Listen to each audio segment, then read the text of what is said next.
everybody, it is Cynthysis, aka Cynthia, and today we have some special guests. As you guys can see, we got Mr. Keith Turner to my left and Mr. Michael Frost to my right. So today we have a very interesting topic for you all. As you can see, we're going to be talking about hip hop, and our question today is, how has hip hop impacted the Black community? But before we get started, I'm going to go ahead and mention some of our shows. DJ Frosty has a lot of them out there. Make sure you're already tuned in. Follow him on Facebook, Instagram, and then these pages I'm about to give you. So his show on Anchor.fm is called The DJ Frost Show. And you can also find him on Spoon and Live Me. And I believe that's LIV.me. Correct me if I'm wrong. And then he also works for the Ohio Media School. And then my page is anchor.fm.notes, and that's N-O-T-E-Z. And then we have Mr. Turner. You can follow him on Instagram and Facebook as well. But on Instagram, you're going to find him at turnerjr.otis. And then please follow me also, I know it's a lot, at All About Life OH. And then DJ Frost at #1 DJ Frost. So, Mr. Keith, could you go ahead and just tell the people a little bit about yourself today? Well, my name is Keith Turner. I'm happy to be here on the podcast All About Life. Notes. All About Life Notes. Me and Cynthia are very good friends, and I'm just glad to be here helping her out with the podcast. Yes, and I appreciate both of you. All right, the People's DJ, let them have it. I'm the People's DJ, DJ Frost. You hear my voice on WUDG, Underground Columbus, here in Columbus, Ohio. You also hear me on We Break Records Radio, 4-time graduate from the Ohio Media School, ambassador, thank you, ambassador to this school. I'm all about my community, and I work with unsigned artistry, helping them be the best artists that they can possibly be. Nice. All right, so we are going to start out with a little icebreaker today, and Keith has something special planned for us, and we're just going to get right into it. Okay, the icebreaker for today will be, like she said, the title of this is Hip Hop on the Black Community. What has the impact been? I have some artists here. We have Tupac, we have Salt-N-Pepa, we have Jay-Z, Run DMC, and Kanye. Another half will be coming here shortly. I just want to start by saying with Tupac Shakur, he is, to me, one of the top 5 greatest rappers of all time. Let me get that out of the way, and one of my personal top 5s. But as what impact did he have on the Black community? I think it's been positive and negative. If I go with Brenda Had a Baby, if I go with Dear Mama, these are 2 of the most positive songs that he's ever did, and these are some of the biggest that he has done. But I will also say some of the most negative has been Thug Life, parts of Machiavelli. There's just been songs to where we understand that people have to survive in the survive in our community. But I think hip hop has had a negative impact on our community by not really expressing themselves correctly when it comes to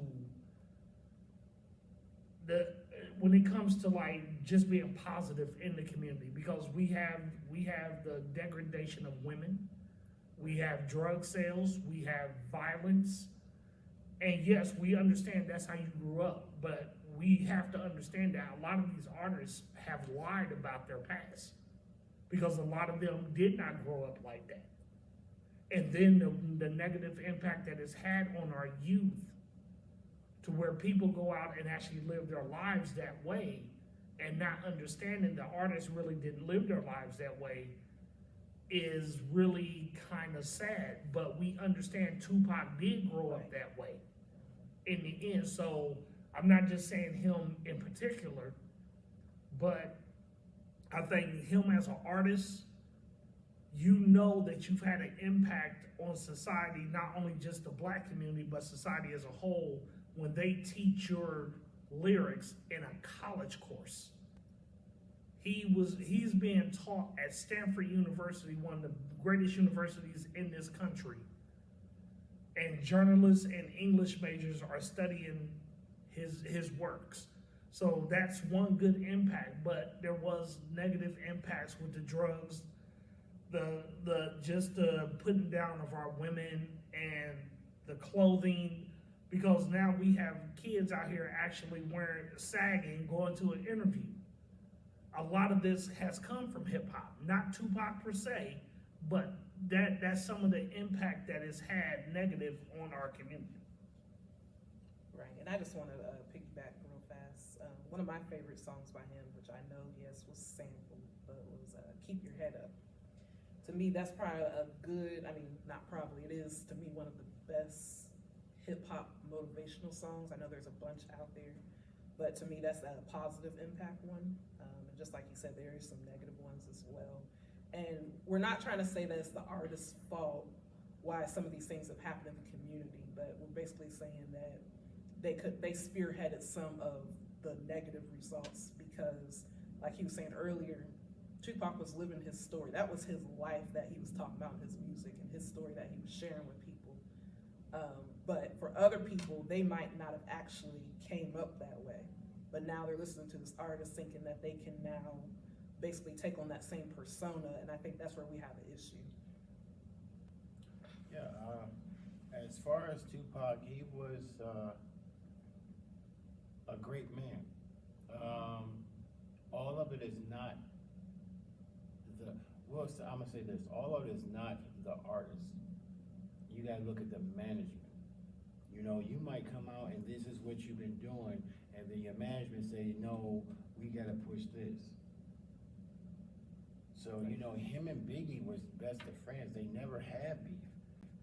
It was their management that was beef. That was pushing the East Coast, West Coast, and Right. that they got caught up in. And plus, people didn't understand, they didn't realize that Biggie and Tupac was both coming up on the end of their contract. Oh, no, I didn't know that part.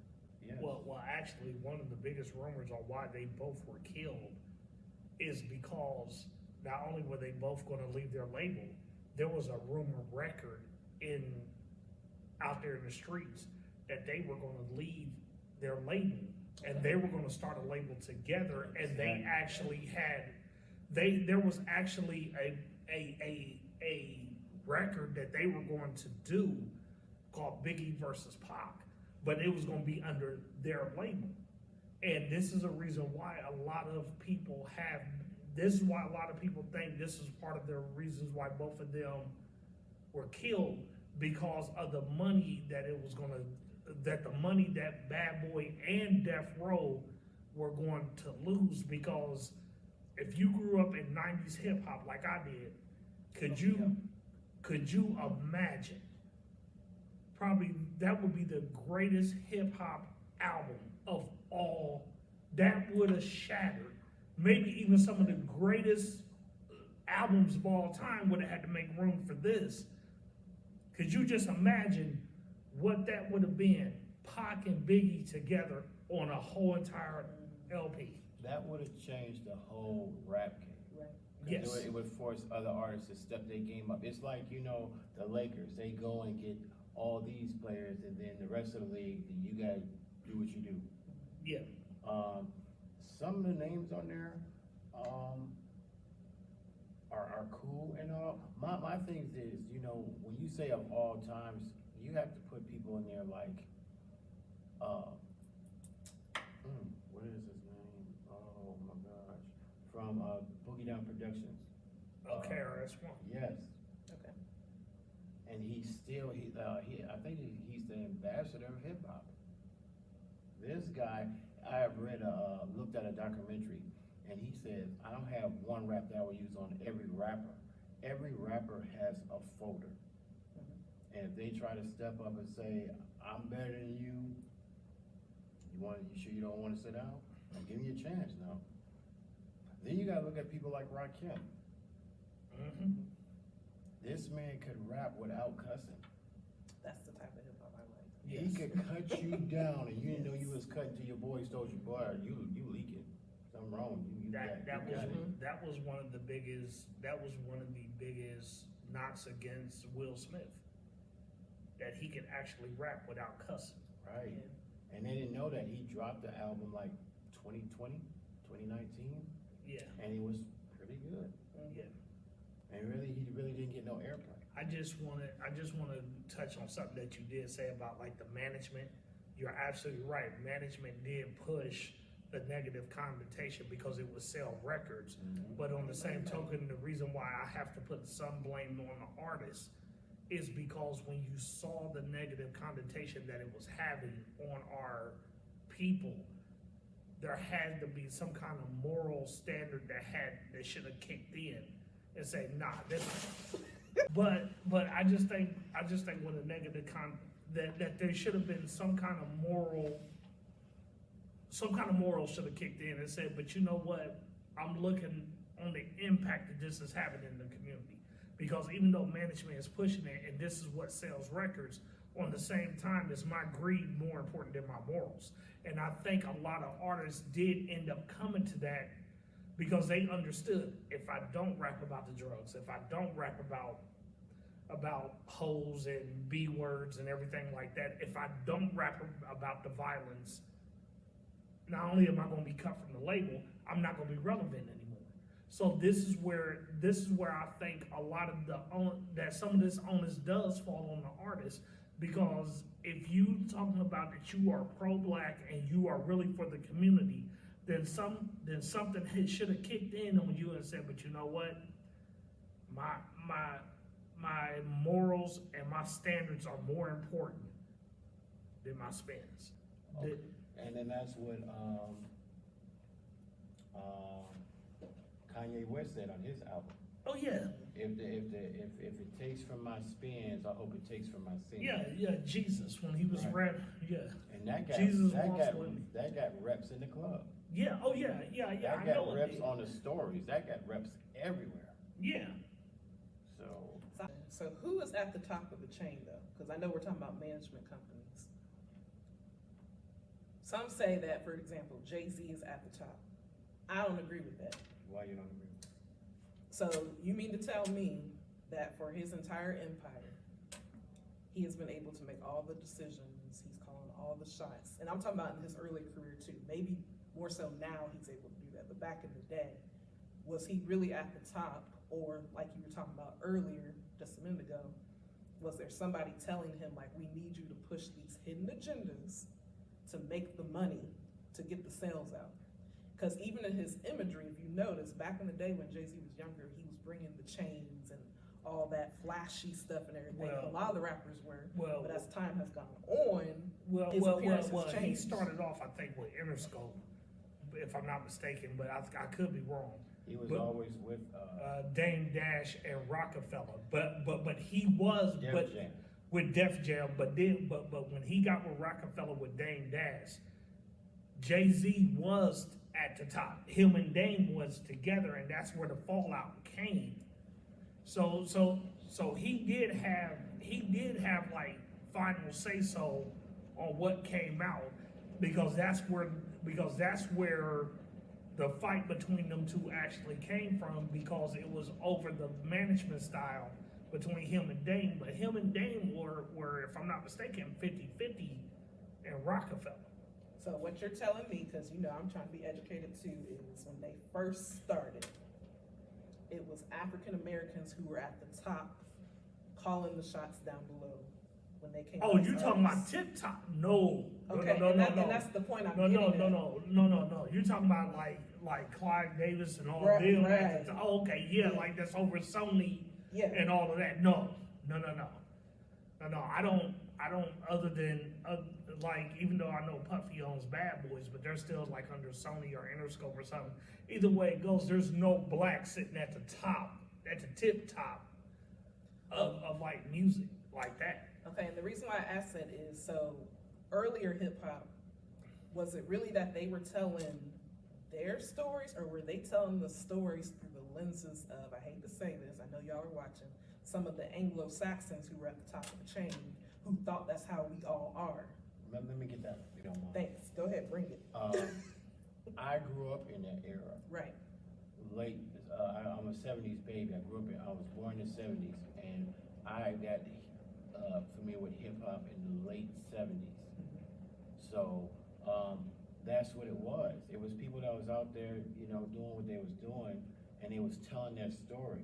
It's just like, and in some cases you might be able to relate, you going to school or it's a Saturday afternoon, you know, everybody call up everybody after the last karate movie go off, hey, what you doing? Oh, we about to go to the mall or whatnot. All right, go pick up so-and-so on your way. Or it's just, you know, somebody come up with a basketball, where you going? Going to the court, da-da-da-da-da. Next, he's keep on bouncing that ball, people start coming out. It's just the fact that that was real music, that was our culture back there. right. It wasn't no real life disrespect. If me and him was battling, we was battling. He got out on me, we shook hands, dapped it up. I went my way, he went his way, we come back and do it again. It wasn't nothing about nobody getting killed that same day because he got out on me, whether it came from my camp or his camp. And in this day and time, people, It's not about the love of the music no more. no, Right. it's just about the sales. Mhm. It's Like- about like- the sales, like it's you- about the status. Mhm. It's about status now, because like you said, like I was born in '72, so when hip hop really started taking off was late '70s, early '80s. That's when I got into like the Curtis Blow, African Bambaataa, Run DMC. Run DMC, and everything like that. Mhm. But people have to understand something. White people didn't want our music when it first came out. They couldn't stand it. But why? This They goes could, back to the no, question I no, just no, no, asked. no, There's no, a no, no. reason. The reason why they didn't want it is because they didn't believe in it, one. Mhm. Two, they wasn't trying to hear about black people's plight in the ghetto at the Right. time, and When you how made you that. came out, and everything like that. Because see, I remember, they said that this music wasn't gonna last. One of the last 10 years. It wasn't gonna make it. Now, look at it now. But it was the same white people that was up in the Congress, had a steamroller, went and bought NWA, went and bought. Two Live Crew, and they rolled over it Right. they rolled over them and But crushed you, them. but you know what? Thank you, Mr. Gilmore, for purchasing my Right. CD, my double cassette.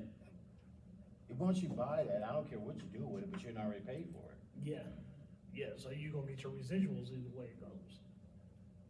So And- you actually supported me, even though you was trying to tear me down, you supported me. And I think that's when the government did that, when they said that it was obscene music, they decided, they had like 1,000 tapes on the ground, and they took one of those big steamrollers and they rolled over all the CDs And the cassette. and the cassettes too. What they didn't understand is, I think they started a movement at that time. They Yeah. looked at it like, oh, this is how you feel? We're gonna push it even harder. We're gonna push it even harder, but now look at it today. Right. But as you said, there's no love for the music. It's all about the end game, how my stats gonna look. Yeah, We trends. can't go by that because half of that's fake. Yeah. When you know that you ain't out here, you ain't gangster, you ain't out here with the Glock 19 and with the pebbles in your hand, you're not doing that. You working at the library from 9 to 5, and then you come out, then you act like, you know, you come out the library, you pull your pants down, sag a little bit like you cool, but that's not it.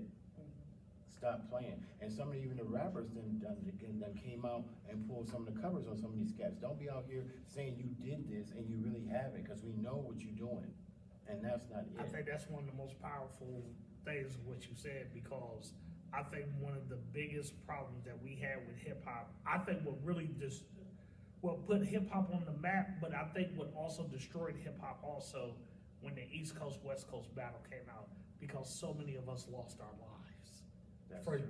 for no reason. You lost your lives because one coast did not like another coast, because one artist didn't like another artist.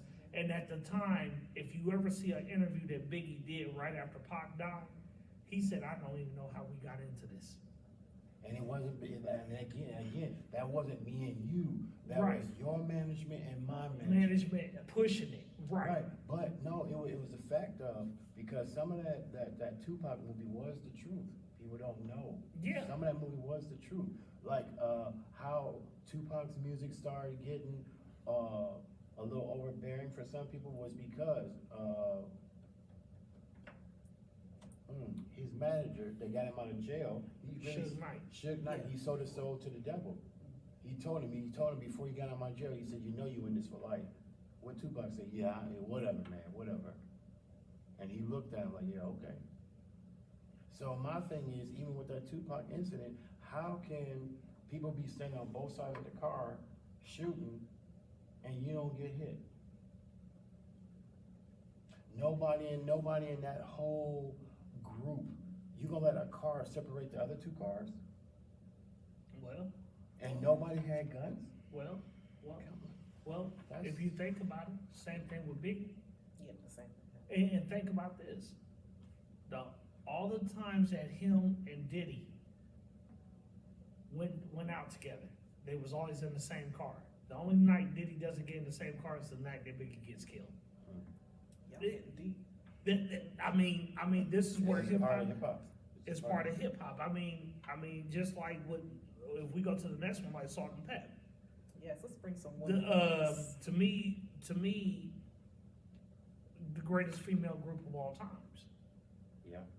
And They never sold their soul. they never sold their soul. They never sold their soul to the industry. They kept it real. Right. They really did. And they faded the black gracefully. Right. They doesn't have a big breakup and this, that, and the third. They faded the black while they're still on top. Right. And boom. And they're down. And to me, you, if you say hip hop groups, you have to put them in the top 10. And some people, they'll tell you they're in the top 5. Because at one time, there was no female hip hop group selling more than Salt and Pepper. Right. Back in the day. You had JJ Fad, but they wasn't doing the numbers like her. No. They wasn't doing the numbers. And then, What about Queen Latifah? Was she up there with them? Yes. let me tell you She something. had unity. Oh, yeah, I love that song. She had so much, and she never lost herself. Right. And I love that when people don't lose themselves. I tell you one thing about Queen Latifah. If you say right now, people say Nicki, they say Cardi, they say Meg. Sit down. But the problem with that, with the reason why I would put Latifah, MC Light, Yes. Miss Melody, Yo-Yo, I would put Rage, the Brat, I would put Yeah, the Brat, Raw yes. Digger. Rod Digger, I would put her, I would put all of them ahead of them only because of one reason. They didn't use their body to sell music. Yes. None of that. They did not sell their sell their sexuality as a tool to make money. These women could actually get on the mic and spit. Right. They could do that. With a message. With a Right. message. Yes, that's a big part of it. And people don't even understand. If you go back on YouTube and you pull up Queen Latifah could flow. Yeah. She could flow. She had MC bars. Light could flow. Yeah. Moni Love, that's another one we forgot. Yeah. Moni Love could flow. Yeah. Miss Melody could flow. Rod Digger. Yeah. Rod Digger is still doing her thing now. Rod Digger is nasty. I mean, Rod Digger, Dirty Harriet. yeah. Yeah, she has 2 names. Yeah. And she was down with Busta Rhymes in them. Flip Mode Squad. That's where she, but that's where she really took off, is under Flip Mode. But now it's, but I think this is where Little Kim, when she came in, where she said, well, no, now I'm gonna flip it and say, now you gotta be halfway naked to sell it. Now I'm gonna tell you what my sexual exploits are to get money. And I think that's where a lot of hip hop now has had real bad effects on our women, because they think they have to now use their bodies. You gotta use your body to make money, or you gotta use your body to get a man to pay your bills, or this and that. All of that stuff is what people really don't understand. Little Kim started all of that. With Foxy Brown. All that came from them, and then Nicki, Cardi, and Meg has now just pushed it over the limit. Erica Banks or something like that. Azalea Banks. Okay, well, it's another one begins with an E. She Eve? No, not Eve. No. Eve was with Rough Rider. She was cool. I think my thing is that what's going on. You can't forget about the magazine because before rap music really got its focus, we was in looking at different magazines. We were looking at the young African American girls was looking at magazines, and there was always, if they wasn't told, they was told by pictures. You're not this if you're not this complexion, if your hair is not like this, if you don't have this type of makeup on. It's not telling you how to take care of your hair. It's not telling you how to properly put makeup on. It's not telling you how to have a man respect you without taking off your clothes or thinking you gotta do this and you gotta do that. In this day and age, it's a microwave society. It's right now. Yeah. And if you're not giving it to them right now, if you take these phones, these computers and all this, they're dead. They're hitting the mouth. And you're right with the magazine part because but see, that's why I say I go back to Lil' Kim. Go back to 93 when Junior Mafia was really hitting on the scene, because that's when Biggie actually blew up. When you had Junior Mafia and she showed up on that Source magazine, squatted down with that damn lollipop and a bra, and those shorts were open, that did it. Because then all of a sudden girls was like, okay, I see now I gotta have a different haircut style. I gotta do this, I have to do that. We don't, and I think another thing where hip hop has had a negative impact on our community is telling us not to respect ourselves no more. Yes. It's been doing that. Even, But I don't think it was doing that until the 90s when the sex part came in. I agree with you. And stuff like that. Because in the 80s, yeah, they were rapping and stuff, but we didn't have that all of wasn't going hard. It wasn't going hard like this. But once the 90s came and said, this is the only way you can do it, and I could go into a bookstore and see XXL and see half-naked women on there, or seeing dudes, or seeing rappers with their pants halfway down, holding a Uzi. Because remember, before there was an AK-47, the gun of choice was an Uzi on the streets.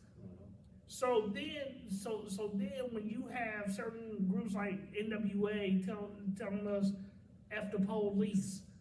But they would, if you look at that, this is me. I kind of think that should have been now. I think that would have fit in right now because of what's going on in society. All the way police could just go around and kill a black person, and okay, yeah, you do take them to trial, and they get off. Mm-hmm. But it was going on back then too, so it's just a statement to say that things haven't changed. I mean, because I think that song, I really think that song epitomized what happened to Rodney King.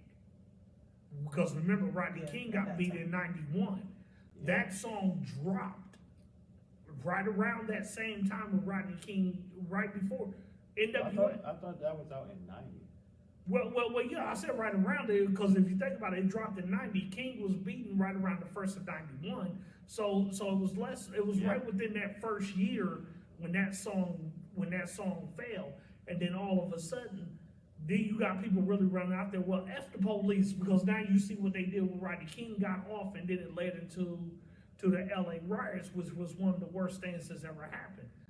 But like I said, I don't blame it all on the artists or the management. Also, the parents have to start taking some responsibility in this too. Okay, well, now when you say that, your child, your niece, your nephew, whoever, while they're under your care, they spend the weekend with you, they can't listen to that. But as soon as they go to their cousin Donald's house, or over to their friend Sam's house, they listen to it. Cars going down the street playing that. There's really no way around it. You at work, they on there listening. But you know what? This is where the parenting had to come in.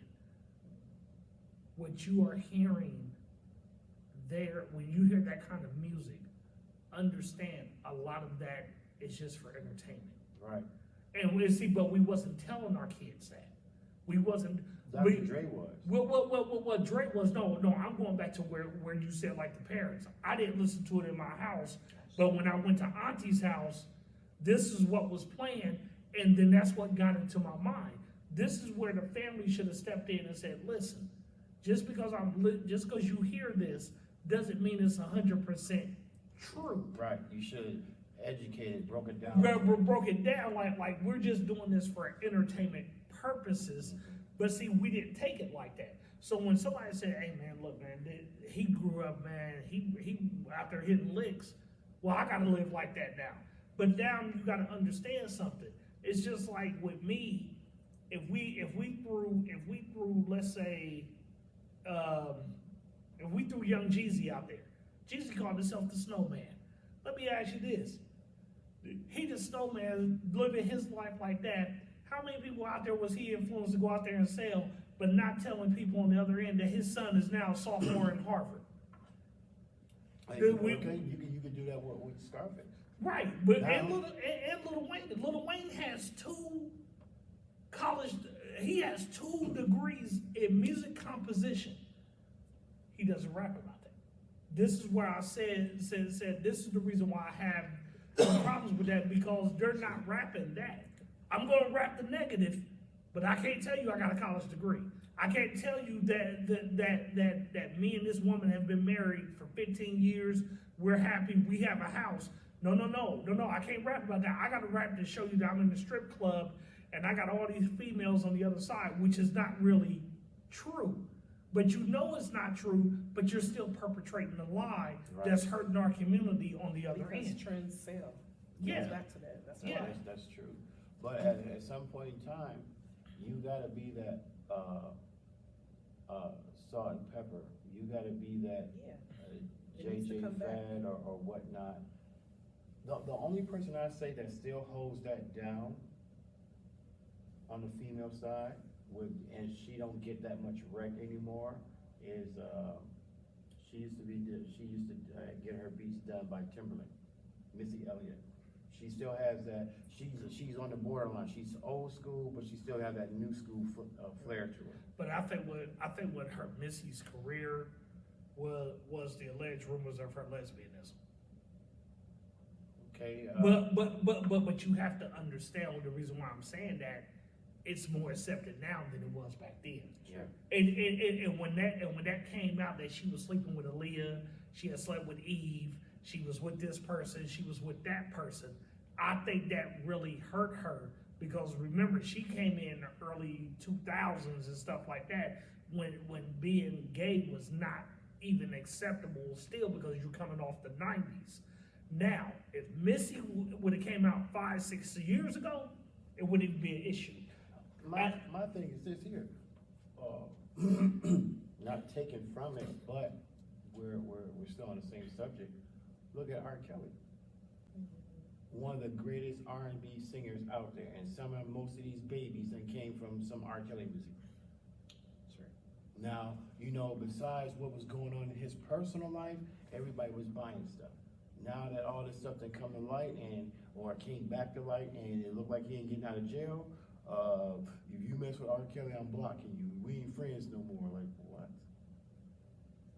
So, I mean, my thing is, what you do off the camera, that's your business. Your music impacted a lot of people's lives, good or bad. I'm not one of the people that sit up here and like, oh, did you hear the scoop on so and so and such and such? Hollywood is gonna take care of themselves. But I think you're missing one point. Okay. When you said their lives is their lives, which is personal, and the music is their music, you're absolutely right. But you know what? Society deems what's appropriate for them.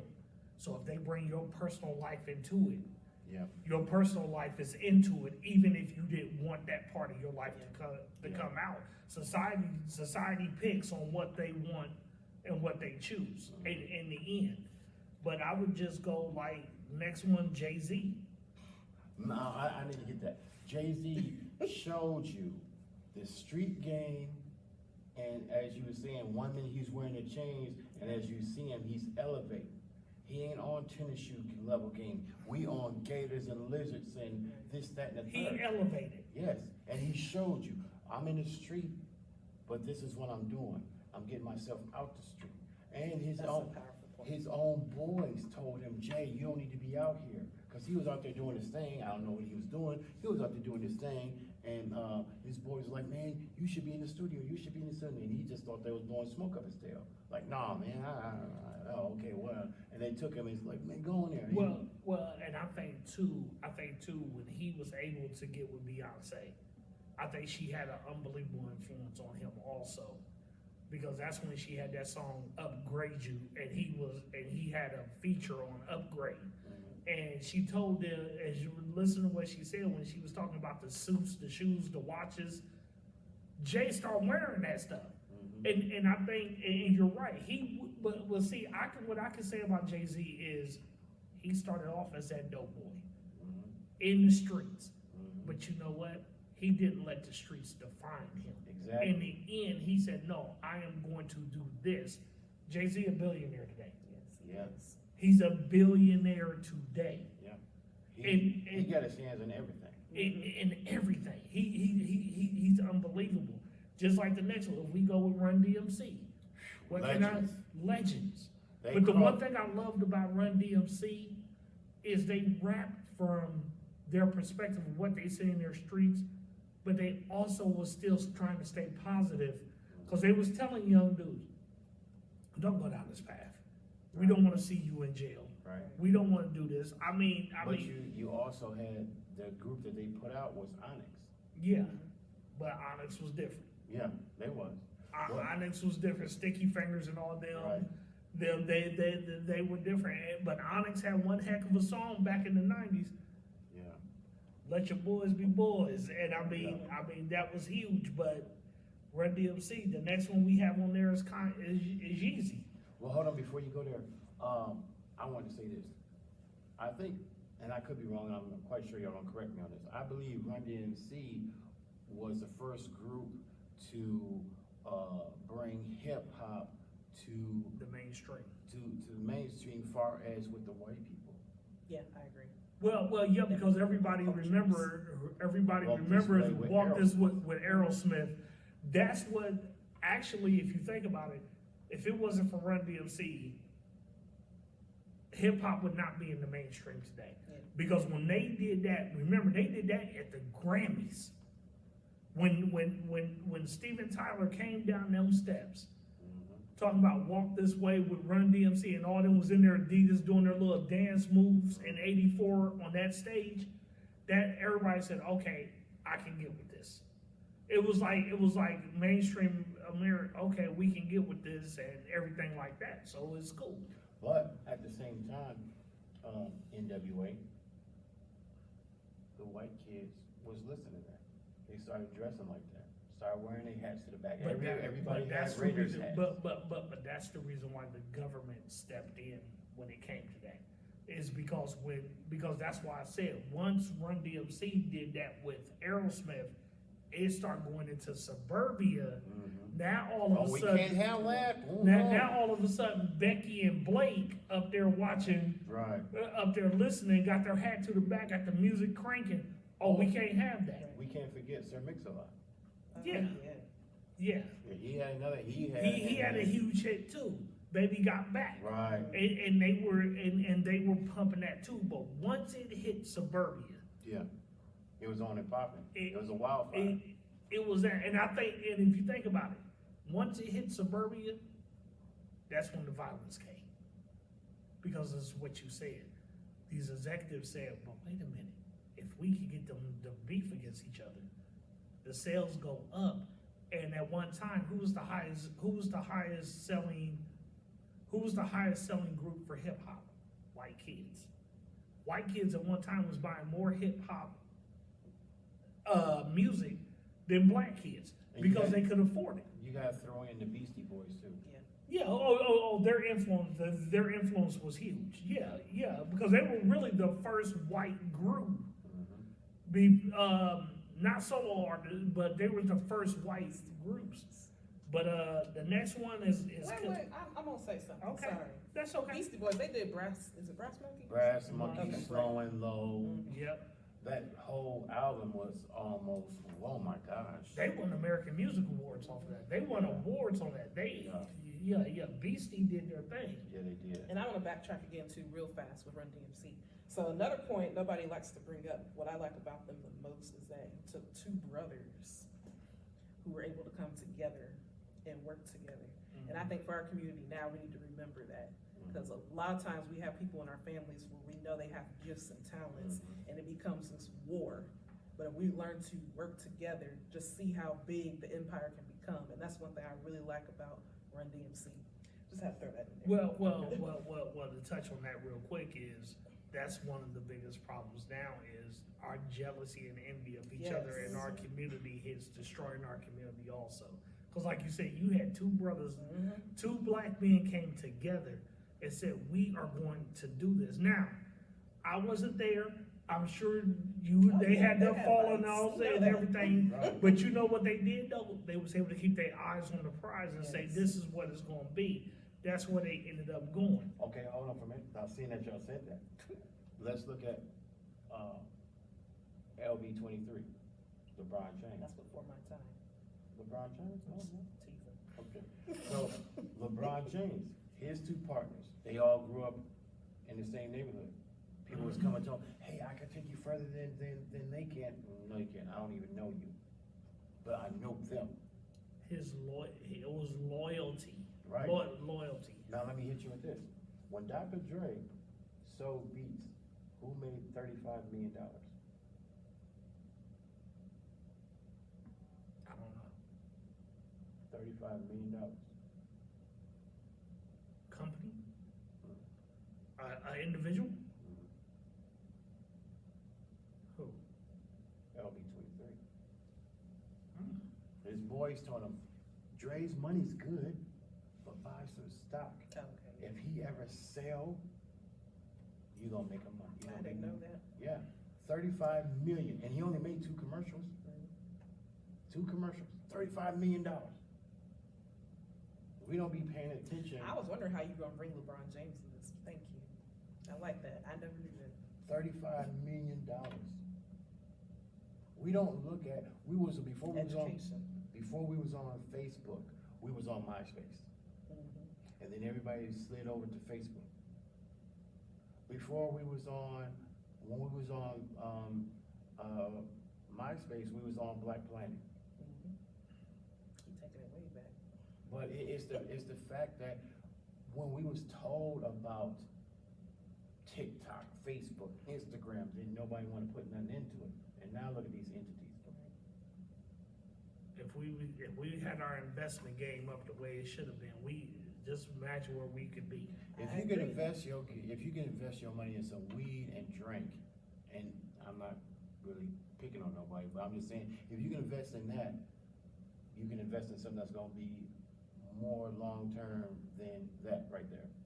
But we need more people who are able to talk about the stocks and the market and all that within our community and not make it a money thing all the time. Yeah. And there are people out there who are giving back, and I applaud them, because if we want our people to be able to grow, we have to have that factor. But I think one thing too with me that's always ticked me off the most about these dope boys and everything like that, what would it have been if you took the top biggest drug dealers in your community and you was able to put that money back in the community instead of killing each other over?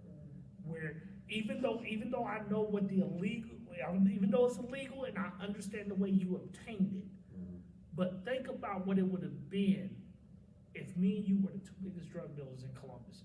We making bank, and we turned around and took that money and went back down here on Livingston, Fairwood, Oak, Whittier, Thurman, and redid that whole entire thing and put that money back into the community. Yeah, we destroyed it. But we built it up. But we built it back up. And they're coming to get us. And the thing is, that money has now it's destroyed us. Because I would rather keep that money and pay for $300 pairs of shoes for Michael Jordan, who don't give a damn about black people. There it is. who said it, and yes, I'm gonna say it right now for y'all that do not understand out there paying for these Jordan shoes. This man said he never made the shoes for black people. If you do not believe me, go on YouTube. Google it. He said it.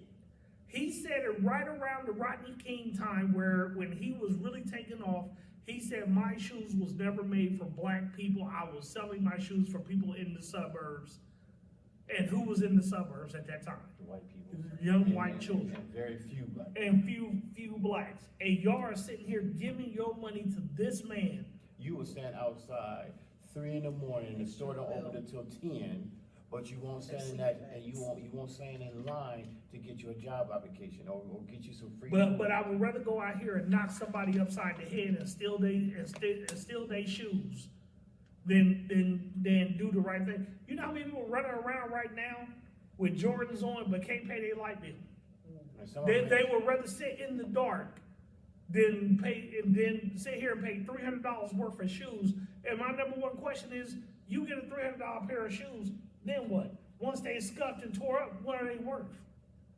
What are they worth? And then I can turn around with $300. You know how many daggone shoes I could buy with $300? Right.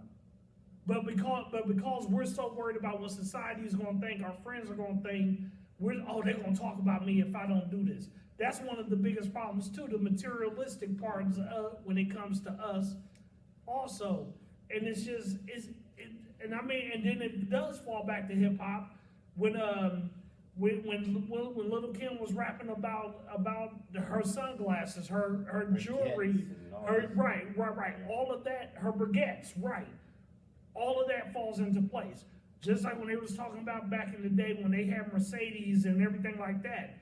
All that falls back in. I think that's one of the negative connotations that we've had, because you brought materialistic needs into the game, and it's messed up our whole community. Because think about it. If you're a female and you don't have that Birkin bag, they're gonna look at you like you're crazy. Careless. Well, my thing is this. I'm gonna say 2 things. One, I never seen a U-Haul truck follow a hearse. Yes. I've never seen a U-Haul truck follow a hearse, so you can't take that with you. Whether you're going upstairs or you're going to the bottom basement, that is not going with you. Because you got them rings on you laying in the coffin, before you get put in the ground, them rings gonna come off your fingers. One way or another. Either the burial man gonna get you or somebody gonna get you. But the second thing is, on Facebook, that was a part of it. I mean, not on Facebook, I think it was Instagram. They was showing a clip how the powers that be was trying to say, how can we get them?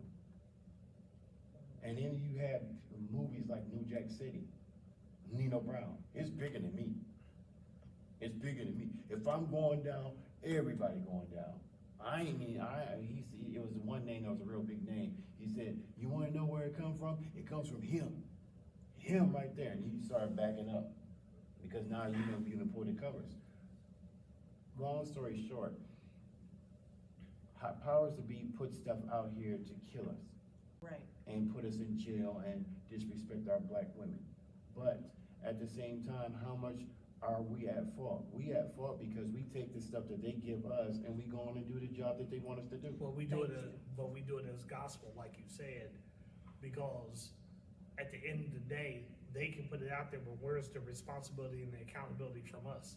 Because we will blame white people for everything that they do, but you know what? Nobody told you to take those drugs. Nobody told you. Nobody held a gun to your head and told you to go out here and rob somebody. At some point, the accountability and the responsibility for us it's us. It's us. As soon we have to look at it like we can blame them, just like with the drugs in the 70s. They flooded it in the community, but nobody told you to take it. Nobody. I mean, and I think it hit the entertainers. We had a lot of, if you just look at, I'm not talking about nobody else, if you just look at Ohio and all the people that came out of Ohio that made it big. There's so many people that came out of Ohio that made it big. Look at, let's see, let's look at, Are we talking just rappers or everybody? we talking about everybody. Dave Chappelle, Steve Harvey, Yeah. Nancy Wilson. Yeah, Sly and the Family What's the Stones. name? right. The rappers, Bone Thugs and Harmony. Both Yeah. of them, There's so many. There was another boy band that came. Well, we don't count them. They're not black, but anyway. Yeah, there was a lot. It's a lot, and let's look at the group Parliament Funkadelics. Mm-hmm. Now, okay, you got a grown man on stage with a diaper on. You was taking something, some bad NyQuil, something. But to this day, you play them songs, and it's nostalgia. You play them songs, and you remember the first time you heard it, where you was at, and all that. You play them songs, and it don't get old. None of these, Jeezy, this cat, Jeezy, and Scarface, they can come to Columbus. They do a show, they come back, they do another show because Columbus shows so much love to them. Now, those only two artists I know that can come back here and do back-to-back shows like that. But they show love to the people, and the people show love to them. Scarface, he was one of the cats that was telling you, okay, yeah, this, I done this, and the third. Now let's find an exit. He got a song called, or maybe it's a whole CD called the exit strategy or something like that, telling you how to get out the game, or if you're gonna be in the game, how to pay attention. So, you know, we gotta do better. Stop putting this buffoonery out here, get a hold of our children. All of us got some age and some knowledge under us. Some of us do. Okay, Some of us have age. you know what? Well, anyway, and what I'm saying is, you know, if we all took 5 people and tried to sit them down and teach them something, some of them would learn, some of them wouldn't. Sit down, old man, leave me alone, old lady. They don't respect nobody no more. If you don't respect yourself, you can't respect nobody else. But you know what, I gotta push back on that because of one reason. Even though you're right, the respect is there, but you still gotta plant the seed. True. Because if I don't tell you, even if you tell me to shut the hell up and go on somewhere, I drop that in your ear. Right. Because if I can plant that, all I need is a seed. I don't need nothing else. All I need is that seed. Because guess what's gonna happen one day? You're gonna revert back to it. Because you're gonna go back to it, because one day, one thing about life that we all do, people have dropped seeds in our lives and we might not have listened to it then, but we didn't know God was making it grow on the other end.